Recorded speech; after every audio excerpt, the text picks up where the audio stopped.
નમસ્કાર વિદ્યાર્થી મિત્રો, સ્વાગત છે તમારું યુટ્યુબ ચેનલની અંદર. ધોરણ 6 ની અંદર વિજ્ઞાન વિષયમાં અલગ અલગ આપણે પાઠ સ્વાધ્યાયપોથીના જોઈએ છીએ. જેમાં આજે આપણે 10મો પાઠ જોવાનો છે, ગતિ અને અંતરનું માપન. આ પાઠને લગતા અલગ અલગ સ્વાધ્યાયપોથીના નાના મોટા દરેક પ્રશ્ન જવાબ છે એની ચર્ચા કરશું. વિડીયો અંત સુધી જોજો. વિડીયો ગમે તો લાઈક કરજો અને તમારા મિત્રોને પણ વિડીયો શેર કરજો.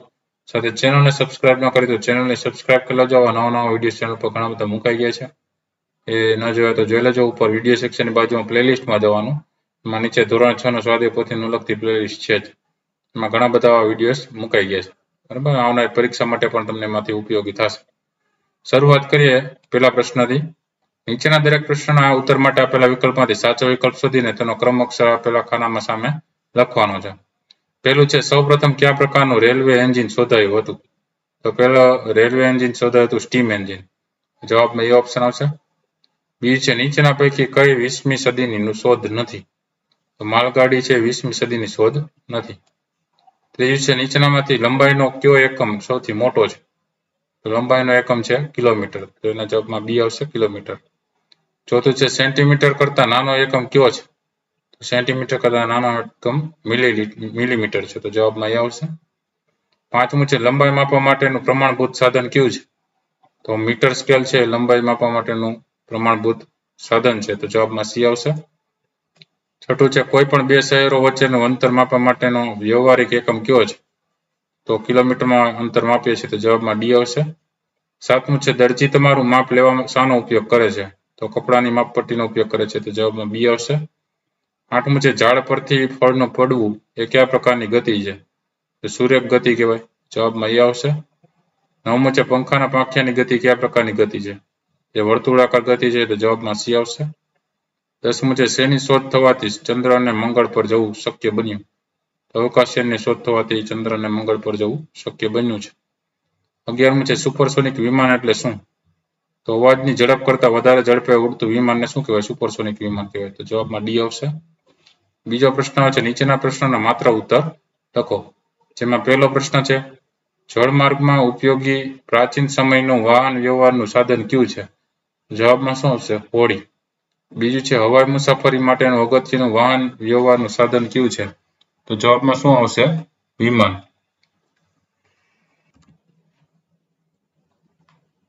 ત્યાર પછી ત્રીજો પ્રશ્ન આવે છે, અવાજની ઝડપ કરતા વધુ ઝડપે ઉડતા વિમાનોને શું કહે છે? તો એને શું કહેવાય? સુપરસોનિક વિમાનો કહેવાય. ચોથું છે, 7450 મીટરને કિલોમીટરમાં દર્શાવો. તો એને 7.450 કિલોમીટર લખી શકીએ. પાંચમું છે, સ્કૂટરના પૈડાની ગતિ કયા પ્રકારની ગતિ છે? તો વર્તુળાકાર ગતિ છે. છઠ્ઠું છે, ચકડોળમાં બેઠેલો છોકરો કયા પ્રકારની ગતિ કરે છે? તો જવાબમાં આવશે વર્તુળાકાર ગતિ. સાતમું છે, માપપટ્ટીની જાડાઈ કયા એકમમાં મપાય છે? તો મિલીમીટરમાં મપાય છે. આઠમું છે, 1 કિલોમીટર બરાબર કેટલા મીટર થાય? તો જવાબમાં આવશે 1000 મીટર. નવમું છે, 2.5 મીટરના સેન્ટીમીટર કેટલા થાય? તો 250 સેન્ટીમીટર થાય. 10મું છે, 1.65 મીટરના સેન્ટીમીટર કેટલા થાય? તો જવાબમાં આવશે 165 સેમી. ત્રીજો પ્રશ્ન છે, નીચેના પ્રશ્નના એક વાક્યમાં ઉત્તર લખો. તો જોઈએ. પહેલું છે, સુરેખ ગતિનું એક ઉદાહરણ આપો. તો જવાબમાં લખી શકીએ કે સીધા પાટા પર ચાલતી ટ્રેનની ગતિ સુરેખ ગતિનું ઉદાહરણ છે. બીજું છે, જમીન પર ગબડતો દડો કયા પ્રકારની ગતિ કરે છે? જવાબ લખી શકીએ કે જમીન પર ગબડતો દડો સુરેખ ગતિ તેમજ વર્તુળાકાર ગતિ કરે છે. ત્રીજું છે, ઘડિયાળના કાંટા કયા પ્રકારની ગતિ કરે છે? તો જવાબ લખી શકીએ ઘડિયાળના કાંટા વર્તુળાકાર ગતિ કરે છે. ચોથું છે, પહેલાના સમયમાં લોકો લંબાઈ માપવા શેનો ઉપયોગ કરતા હતા? અને જવાબ લખી શકે કે પહેલાના સમયમાં લોકો લંબાઈ માપવા પોતાના શરીરના અંગો જેવા કે આંગળી એટલે ફિંગર, મુઠ્ઠી એટલે ફિસ્ટ, ભેત એટલે સ્પાન, હાથ એટલે હેન્ડ, પગલા એટલે ફૂટ સ્ટેપ એનો ઉપયોગ કરતા હતા.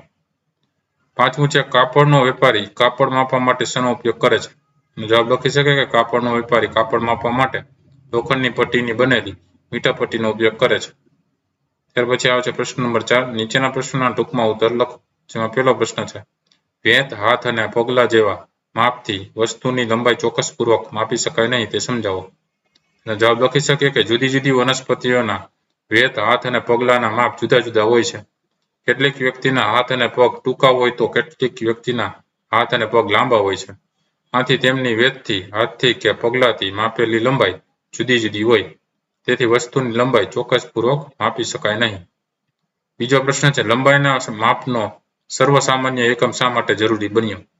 તો જવાબ લખી શકે કે પહેલાના સમયમાં લોકો લંબાઈનું માપ લેવા માટે આંગળ, વેત, હાથ કે ડગલાનો ઉપયોગ કરતા.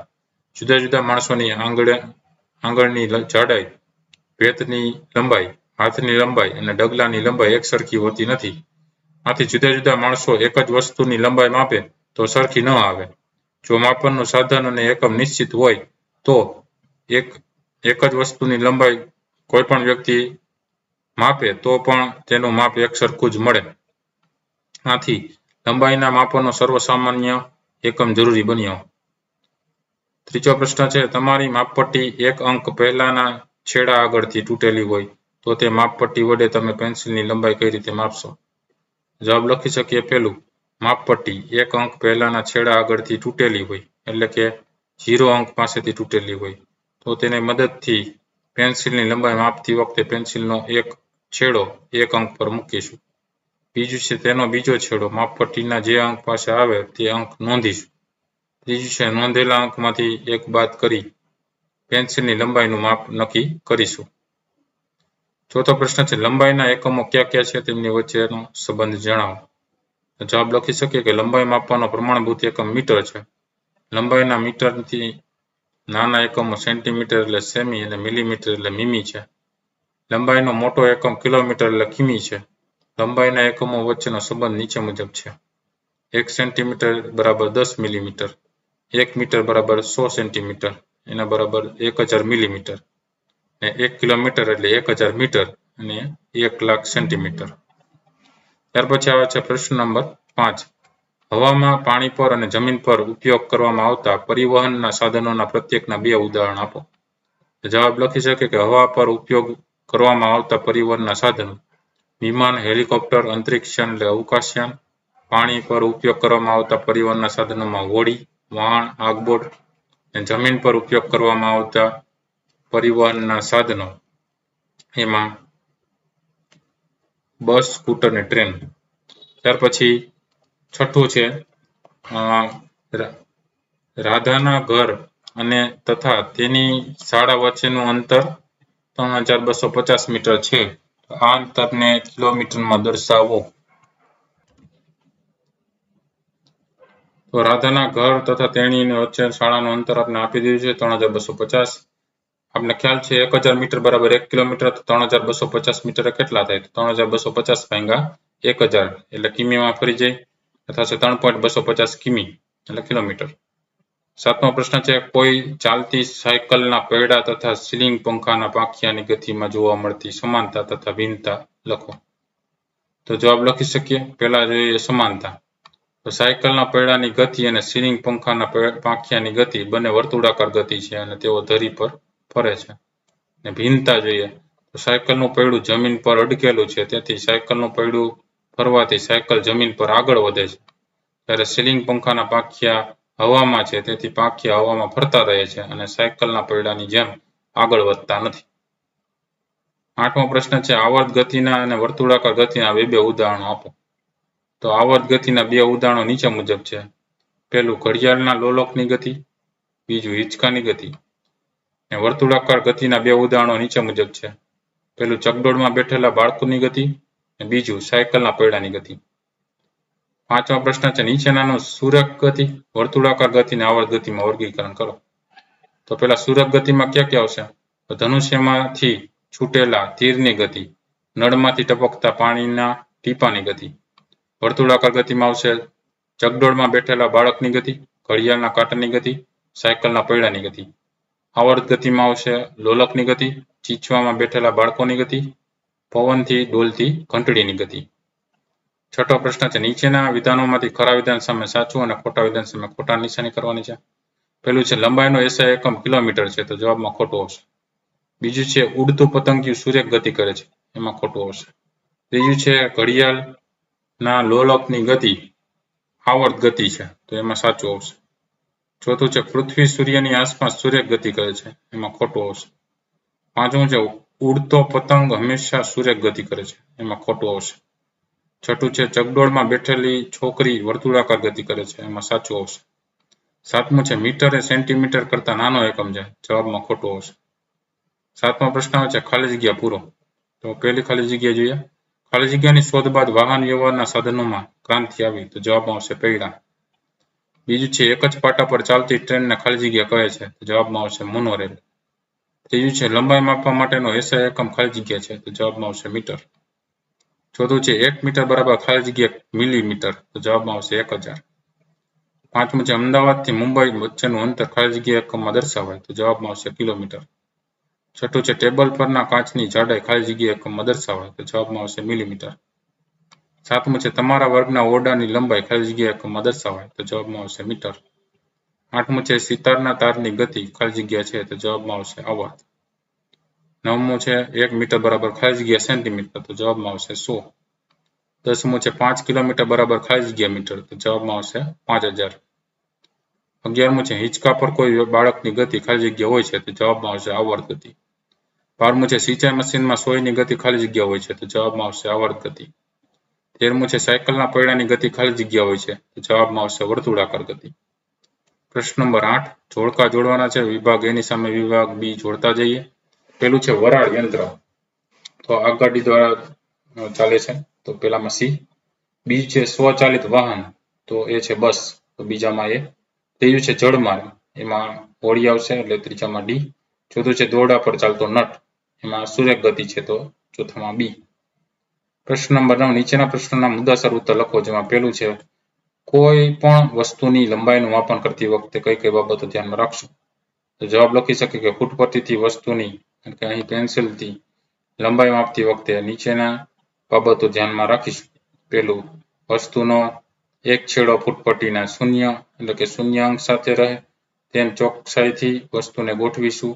વસ્તુ ફૂટપટ્ટીને અડીને સમાંતર રહે તેમ રાખીશું. બીજું વસ્તુનો બીજો છેડો ફૂટપટ્ટીના કયા અંક સામે છે તે જોતી વખતે આપણી આંખ વસ્તુનો બીજો છેડો અને ફૂટપટ્ટી પરનો અંક કે કાપો એક જ લાઈનમાં ફૂટપટ્ટીને લંબ રહે તે ધ્યાનમાં રાખીશું. આ રીતે આપણે જોઈએ કે આ ખોટું જ જોઈએ છે બે સાઈડમાંથી સીધું રાખીએ તો આંખનું સ્થાન સાચું આવશે. પછી ત્રીજો પોઈન્ટ કેટલીક ફૂટપટ્ટીના 0 અંક તરફનો છેડો છે તૂટેલો હોય છે. આથી આવી સ્થિતિમાં ફૂટપટ્ટીનો બીજો કોઈ પૂર્ણાંક અંક જેમ કે 1.0 સેમી ઉપયોગમાં લઈ શકાય. આ માટે પેન્સિલના એક છેડાને ફૂટપટ્ટીના 1.0 સેમી અંક પર મૂકી પેન્સિલના બીજા છેડાને અવલોકનમાંથી એક અંક બાદ કરીને પેન્સિલની લંબાઈ નક્કી કરવી.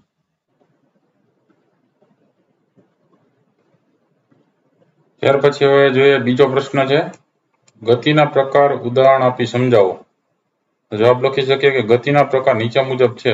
પેલું સુરેખ ગતિ તેમાં પદાર્થનો ગતિમાર્ગ સીધી રેખામાં હોય છે. બંદૂકમાંથી છૂટેલી ગોળીની ગતિ સુરેખ ગતિ છે. બીજું વક્ર ગતિ તેમાં પદાર્થનો ગતિમાર્ગ વક્ર રેખા હોય છે. કીડીની ગતિ ઉડતા મચ્છરની ગતિ વક્ર ગતિ છે. ત્રીજું વર્તુળાકાર ગતિ દોરી વડે બાંધેલ પથ્થરને હાથ વડે ગોળ ગોળ ફેરવતા તે વર્તુળાકાર ગતિ કરે છે. વીજળીના પંખાના પાંખિયાની ગતિ વર્તુળાકાર ગતિ છે. ચોથું આવર્ત ગતિ વસ્તુ એક નિશ્ચિત સમય અંતરાલ પછી પોતાની ગતિનું પુનરાવર્તન કરે તો તેને આવર્ત ગતિ કહે છે. રોલકની ગતિ આવર્ત ગતિ છે. પછી ત્રીજો પ્રશ્ન છે વક્ર રેખાની લંબાઈ માપવાની રીતનું વર્ણન કરો. જવાબ લખી શકીએ એમાં સાધન સામગ્રી આવશે આપેલ વક્ર રેખા AB દોરી ને મીટર સ્કેલ. પદ્ધતિ આવશે જેમાં પેલું આપેલ વક્ર રેખા AB ની લંબાઈ માપવા માટે કોઈ દોરીનો ઉપયોગ કરો. બીજું દોરીના એક છેડા પર ગાંઠ બનાવો. ત્રીજું આ ગાંઠને બિંદુ A પર રાખો. ચોથું હવે દોરીને તમારી આંગળી તથા અંગૂઠાની મદદથી ખેંચાયેલી રાખો અને તેના જે ભાગ છે એ ભાગને રેખા ઉપર રાખવાનો છે અનુસાર રાખીને માપવાનું છે. પાંચમું આ બિંદુ પર તમારા એક હાથથી દોરીને પકડો. છઠ્ઠું તમારા બીજા હાથથી દોરીના થોડા ભાગને વક્રરેખા અનુસાર ફેલાવો. સાતમું આ પ્રક્રિયાને પુનરાવર્તિત કરીને વક્રરેખાના બિંદુ B સુધી પહોંચો. આઠમું દોરીનો જે ભાગ બિંદુ B પર છે તેને નિશાનીથી અંકિત કરો. નવમું હવે આ દોરીને મીટર સ્કેલ પર ફેલાવો.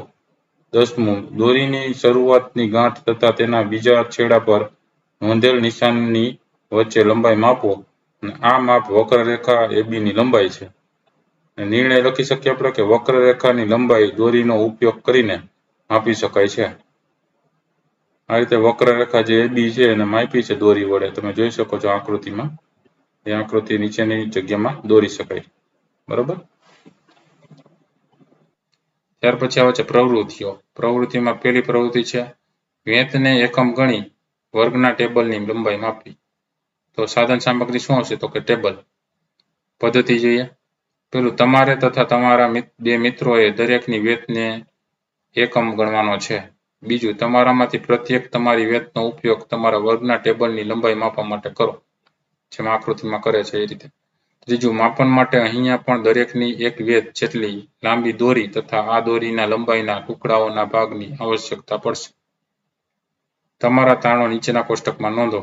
તો વિદ્યાર્થી નામ છે રમણ, ને 6.5 વેત થાય છે. મહેશ છે ને 7 વેત થાય છે. સુરેશને 6 વેત થાય છે.